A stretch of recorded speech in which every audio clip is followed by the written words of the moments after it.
প্রচণ্ড ঠান্ডা পড়ে গেছে। আমি জানি না তোমরা কোথার থেকে আমার ভিডিওটা দেখছো, তোমাদের ওখানে কতটা ঠান্ডা জানিও, আর কোথার থেকে দেখছো আমার ভিডিওটা সেটাও জানিও। আমি বলছি দিল্লির থেকে। এখানে খুবই ঠান্ডা। ইনফ্যাক্ট আমার পোশাক দেখেই হয়তো বুঝতে পারছো, এরকম মোটা জ্যাকেট পরেও আমার ঠান্ডা লাগছে। এখন বাজছে দুপুর 2:30, আর এখনও বাইরে মানে সেরকমভাবেও ভালো করে রোদ ওঠেনি। সকাল থেকে তো ভালো রকম কুয়াশা ছিল। ইনফ্যাক্ট কুয়াশা বলবো না, একটা যেন পলিউশন, অ্যাকচুয়ালি স্মোক অ্যান্ড ফগের একটা, দেখলে হয়তো বুঝতে পারবে।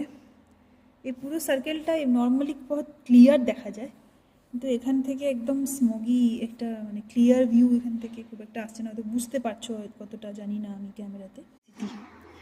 মাঝে মধ্যে মনে হয় এই এত পলিউশন, এত অ্যাডাল্টারেটেড ফুড, আর এই দিল্লির AQI লেভেলে এই পরিস্থিতিতেও আমরা যদি এখন অবধি বেঁচে আছি, মাঝে মধ্যে আমার মনে হয় কোনো ফরেনারকে যদি আমরা কামড়ে দিই সে হয়তো মারা যাবে, এত বিষ হয়ে গেছে শরীরে।